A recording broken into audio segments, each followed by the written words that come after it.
वो बहन जी बोली 97 लाख का कर्जा चूका गुरुजी केवल दीप लगाने से शिव को। और आपने जो दीप बताया था, और वो दीप की गणना आज फिर कर रहा हूं इस व्यासपीठ से, फिर बाबा के धाम से। ये मीरा भयंदर की पवित्र भूमि पर अगर वो चरित्र सामने आया है और वो दीदी के माध्यम से अगर बात निकली है, तो उन दीप की गणना फिर बोल रहा हूं इस व्यासपीठ से, फिर वर्णन करूं। जो आपने दीप बताया था, उस दीप के प्रभाव से आज हमारा 97 लाख का कर्जा बाबा ने 3 महीने में चुका। कैसे व्यवस्था करी, क्या व्यवस्था करी, ये वही जानता। वो 2 दीप आज अगर कथा निकली है ज्वालासुर की, तो अपने भीतर वो 2 दीप का महत्व अपने अंदर उतार कर रखी है। वो 2 दीप साधारण नहीं है, जो हमने पहले 7 साल पहले भी कथा के माध्यम से बताया था। यदि आप लोग यूट्यूब पर कथा सुनते होंगे, जब व्यक्ति हताश हो जाता है, कर्जे में लगा लूम हो जाता है, बहुत दुखी हो जाता है, कुछ भी नहीं रहता, फैक्ट्री नहीं चलती, व्यापार नहीं चलता, कोई काम नहीं चलता, ना कोई व्यापार चल पाता है, टूटकर आखिरी में सोचता है अब बच्चों का भरण पोषण कहाँ से करूं, परिवार को कैसे पालूं, मर जाऊं तो अच्छा है। मेरा उन लोगों से निवेदन है, मरना किसी चीज का हल नहीं, उसकी कृपा होना चाहिए, उसकी दया होना चाहिए, किसी दूसरे की सामर्थ्यता नहीं। केवल देवता देंगे पल्ला झाड़ कर, और मेरा कुबेर भंडारी देगा छप्पर झाड़ कर, और वो देता है, साधारणता में नहीं देता, थोड़ा बहुत तो देता ही नहीं है। पूरी कथा को देखिए, 10 साल 20 साल 30 साल की कथा निकाल कर देखिए, पूरी कथा की वीडियो आप निकालिए, हर वीडियो में आप देखोगे भगवान ने जिसकी भी गोदी में बच्चा दिया, एक एक तो कम दिया, 2 ज्यादा दिया, क्योंकि उसकी रीति है देता छप्पड़ फाड़ के, थोड़ा बहुत तो देता ही नहीं है। शिव कथा कर, मैं ज्वालासुर को समाप्त नहीं, इसकी बैलेंसिंग करूंगा, और ये ज्योति के रूप में रहेगा। मां शक्ति के पास में भी ज्योति के रूप में, शिव के पास में भी ज्योति के रूप में। इसलिए जब तुम संपूर्ण तरह से हार जाओ, लगे अब कुछ भी नहीं अपने पास में, एकदम खाली हो गए, कुछ भी नहीं बचा, तब बेलपत्र के वृक्ष के नीचे शंकर जी के मंदिर के सम्मुख में 2 दीप लगाना प्रारंभ कर दीजिए।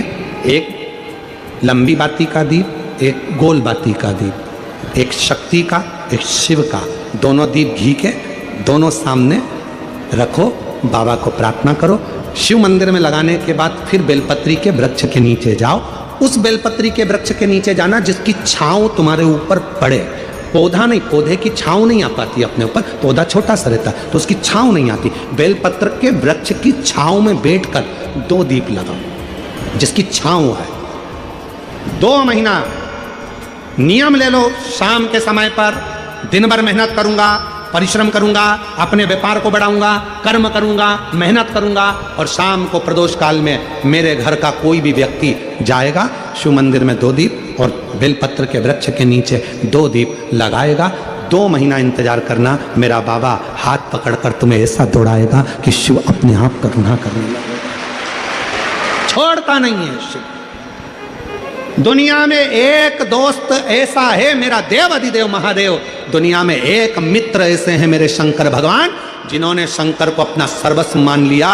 दुनिया में शिव वो दोस्त हैं, वो मित्र हैं कि संसार के मित्र भले छोड़ दें, पर मेरा महादेव, इसको मारूंगा नहीं मैं, ज्वालासुर को समाप्त नहीं करूंगा, इसको संतुलन में लेकर। संतुलन में करने के लिए भगवान शंकर ने अपनी वापिस नत्य की मुद्रा को प्रारंभ कर दिया, अपनी नत्य की मुद्रा।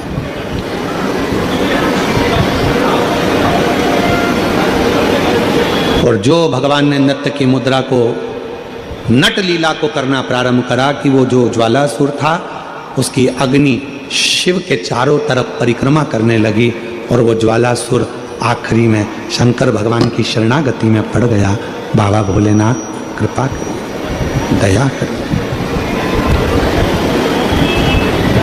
शिवजी मुझ पर कृपा करिए। शंकर भगवान ने कहा क्या चाहते हो ज्वालासुर, हम जानते हैं कि तुम मेरे द्वारा प्रकट हुए हो, तुम समाप्त नहीं होगे, मैंने तुम्हारा संतुलन बराबर कर दिया है ज्वालासुर, तुम्हें कुछ चाहिए तो मांगना। ज्वालासुर ने कहा बस बाबा ऐसी कृपा कर दो कि मैं आपसे दूर ना रहूं, आपसे दूर ना रहूं। और ये शक्ति मां जगत जननी जगदम्बा अंबा भवानी के कहने पर आपने नृत्य किया था, तो मैं मां आद्य शक्ति से भी दूर ना रहूं और आपसे भी दूर ना रहूं। शिव और शक्ति से मुझे दूरी सह नहीं जाएगी। शंकर भगवान ने कहा ठीक है, आज से तुम एक ज्योति प्रकाश के रूप में रहोगे। और शंकर जी कहते हैं पूरी दुनिया में जहाँ कहीं भी मेरे शिवलिंग की पूजन होगी वहाँ तुमको ज्योतिर्लिंग के रूप में पूजा जाएगा और शिव ज्योतिर्लिंग के रूप में पूजित होगे। शिव ज्योति, दो देवता हैं, दो देवी देवता एक ऐसे हैं जहां पर यदि भगवान की मूर्ति भी नहीं होती है तो ज्योति के रूप में उनकी पूजन होती है। देखिए, माँ दुर्गा, पार्वती, जगतजननी, अम्बा, जगदम्बा, माँ दुर्गा एक ऐसी हैं जिनकी मूर्ति भी नहीं होती है तो ज्योति के रूप में उनकी पूजन हो जाती है। वो ज्योति के स्वरूप में पूजा जाती है, ज्योति के